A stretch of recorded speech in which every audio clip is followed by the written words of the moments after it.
Now, what does the seed represent? We know the seed is also the Word of God, right? And we are compared to different types of soil. We're also compared to a tree you're going to see. Well, and a tree is supposed to do what? Produce fruit. This is the very month when Yeshua is going around looking at the fruit you're producing. This is the month. This is the time of year before the grape harvest. Yeshua, right now, this whole month is going to be looking at your life.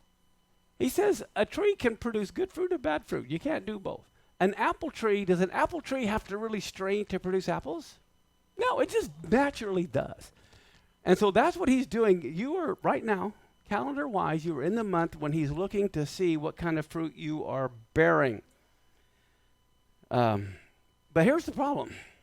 A lot of us, all we're doing is killing time. That's what we're doing. We're just killing time. It's like, I'm just going to wait here for Jesus to come and get me. You know, I don't need to do anything. I've mentally agreed that everything he said is true, but I don't have to do anything, so I'm just going to kill time and wait. Well, that doesn't work that way. That's the only thing. The other thing is this. Can you imagine throwing dollars out the window? Just throwing them out the window. Yay, let them go. We're just killing time. Time is the most valuable thing we have. Time is the one thing you can never get back. How valuable is your time?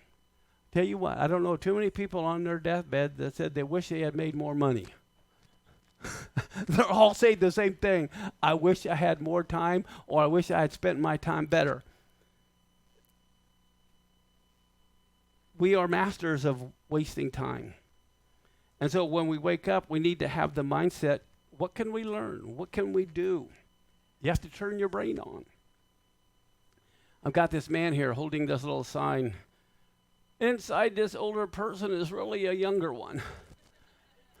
I used to play basketball. So mentally, I think I can still play.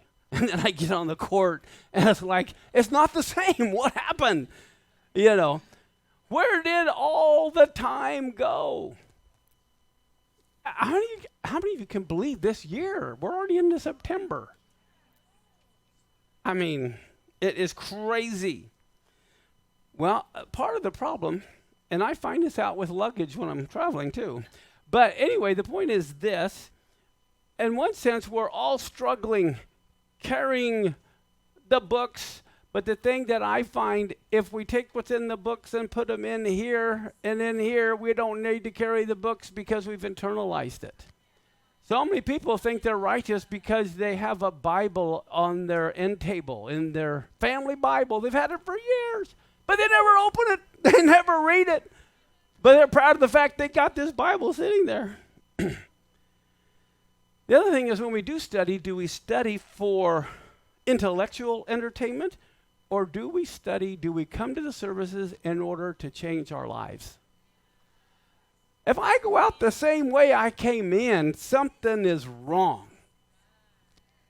Now, many of you know I'm diabetic, and my son's diabetic. Diabetes runs in our family. My mom was diabetic. 2 of my sisters were diabetic. We're all diabetic. But the thing is, you got to change your diet. Well, guess what? A lot of people are only getting milk and cookies at church. They're not getting any meat and potatoes. I think there's a lot of spiritual diabetics in the church today.